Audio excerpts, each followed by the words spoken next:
most urbanites are sort of champions of this walkable, let's take the trolley lifestyle, but the reality is that's not reality. The reality is we all need to drive. I am hoping, and we all believe the future, there will be less cars per capita. On the sheriff's property site, it's in the news. The swap is official. Daryl's swapping the Hillsborough sheriff's property with another property out east, I believe. Right. And so it presents really an amazing opportunity in the center of Ybor City. 8 acres, I believe the site is. It's a couple blocks. Where is it? Right next to the Centennial Park. So you've got this situation here in the center of Ybor where you've got a lot of city land. You've got this new swapped property. That's a lot of space to develop. Could be a lot of Right. units. You're going to need a lot of parking when this is fully expressed. I mean, it's going to have to go somewhere. Is theoretically, if you were to do underground parking, maybe on these two city lots, and implement underground parking on the sheriff's property, would there be enough parking underground to accomplish that, or will you still need multiple floors or even a city garage to support this development? Well, obviously it depends on the use, Right. uses that come in there. But I mean, if it was like a marquee intensive, multi-floor Well, residential. my guess it'd probably be a little bit of both. Those areas where you want to have that ground floor retail, and you don't want to, and we got a height issue to deal with. You can't put a couple of floors of parking. You lose your retail. You can't put a retail and then a couple of floors of parking because then you don't have enough height for any units.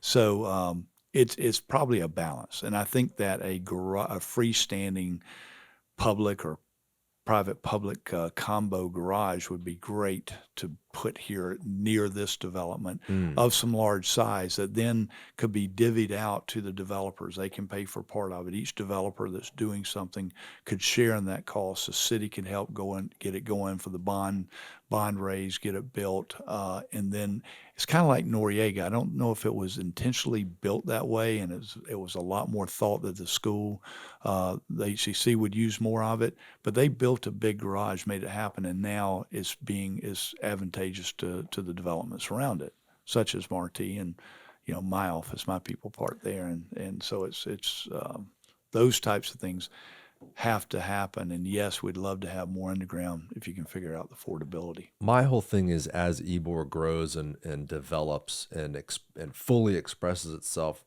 I wouldn't want to see a situation where there's a bunch of parking garages and no street activation, no ground floor retail because it's all concrete. It just, in my head, makes so much more sense for there to be sort of a central large parking garage like Noriega to support the surrounding. I mean, this is at least 10 acres of land that will be developed one day.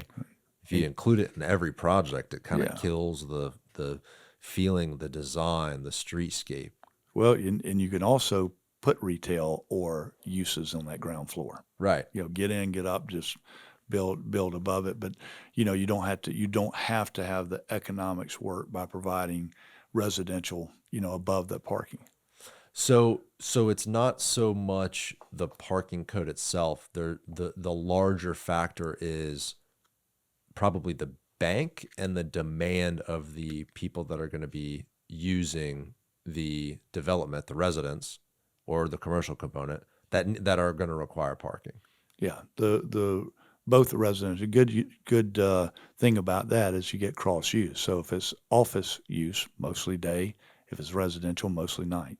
So that cross use is a good way to cut down the number of spaces required. I think that as Tampa continues to grow, the parking question will need to be sort of re-answered. We have a little bit of an antiquated code, and I think as more people desire to live in an urban environment, you're right, Walt. Like, I think most urbanites are sort of champions of this walkable, let's take the trolley lifestyle, but the reality is that's not reality. The reality is we all need to drive for goods and services and travel and go to whatever it is, right?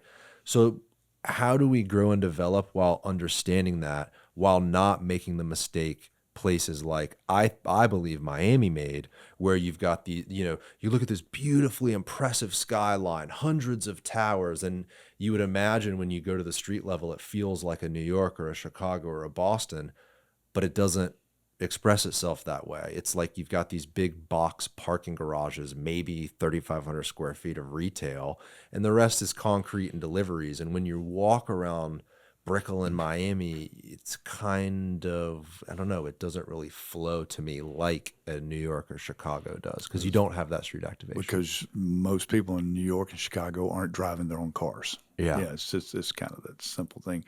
If you notice, Water Street's next phase, what's the first building they're building? Yeah, parking garage. Parking garage. Yeah. So I hate to say it kind of starts with parking. I am hoping, and we all believe the future, there will be less cars per capita, and that there will be better mass transit here in Tampa. There will be more opportunities for car sharing, et cetera. But you have to, if you design those garages where they can be converted, then think about that to where, and that is happening in places. And Yeah. we know if you look around Tampa, look how many parking lots you see. Look how many. It's just unbelievable, crazy. really. Crazy. The number of lots.